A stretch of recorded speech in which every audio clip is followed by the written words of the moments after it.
Kanjikode I-8 opposite SBI ബാങ്കിൻ്റെ തൊട്ടടുത്തുള്ളൊരു മിൽമിൻ്റെ tea സ്റ്റോളുണ്ട്.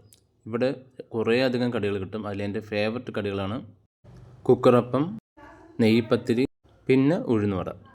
ഇവിടെ variety കടികൾ കിട്ടാറുണ്ട്. അപ്പോൾ എല്ലാവരും ഒന്ന് മസ്റ്റായിട്ടൊന്ന് വന്ന് നോക്കുക. ഇതിലെൻ്റെ കുക്കറപ്പമാണ് ഫേവററ്റ്. അതൊന്നും ഉണ്ടാക്കി നോക്കാം.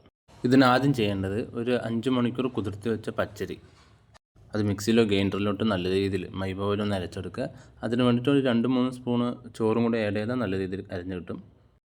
അരച്ചെടുത്ത ഈ മിക്സിൽ കുറച്ച് ഉപ്പും അല്പം സോഡാപ്പൊടി ഇട്ടിട്ട് നല്ല രീതിക്കൊന്ന് ഇളക്കി യോജിപ്പിച്ച് 2 മണിക്കൂർ മാറ്റി വയ്ക്കുക. ഇനി അടുത്ത സ്റ്റെപ്പ് എന്ന് പറയുന്നത് ഒരു കുക്കർ എടുക്കുക. കുക്കറിൽ നെയ്യും അല്പം വെളിച്ചെണ്ണ ഒഴിച്ചിട്ട് നല്ല രീതിക്കൊന്ന് ചൂടാക്കി എടുക്കുക. വേറൊരു പാത്രത്തിൽ കുറച്ച് വെല്ലം കൂടി നല്ലവണ്ണം ചൂടാക്കി എടുക്കുക. കുക്കറിൽ നെയ്യും വെളിച്ചെണ്ണയും നല്ലവണ്ണം ചൂടായി വരുമ്പോൾ കുറച്ച് തേങ്ങാക്കൊത്ത് ഇട്ട് കൊടുക്കുക.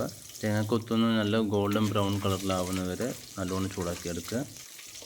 ചെറു ഫ്ലെയിമിൽ തന്നെ ചൂടാക്കി എടുത്താൽ മതി. എന്നിട്ട് ഇതിലോട്ട് കുറച്ച് ചെറിയുള്ളി ആഡ് ചെയ്യുക. സ്പെഷ്യൽ മെൻഷൻ എന്താണെന്ന് വെച്ചാൽ നേരത്തെ വീഡിയോ കണ്ടവർക്ക് മനസ്സിലാവും, ഈ ചെറിയുള്ളി നമ്മുടെ വീട്ടിൽ നിന്ന് പറിച്ചെടുത്തിട്ടുള്ള 2-3 വലിപ്പം കുറവാണെങ്കിൽ ഞാൻ അതാണ് ആഡ് ചെയ്തിട്ടുള്ളത്. എന്നിട്ട് ഇതിലോട്ട് കുറച്ച് ഉണക്കമുന്തിരിയൊക്കെ ഇട്ട് നല്ല രീതിക്കൊന്ന് വഴറ്റിയെടുക്കുക. നിങ്ങൾക്ക് വേണമെങ്കിൽ അണ്ടിപ്പരിപ്പ് ഇടാം, അത് തികച്ചും ഓപ്ഷനാണ്.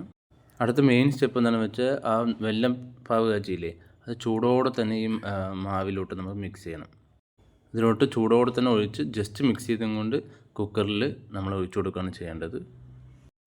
മിക്സ് ഒഴിച്ചതിന് ശേഷം ഇളക്കി യോജിപ്പിക്കാൻ പാടില്ല.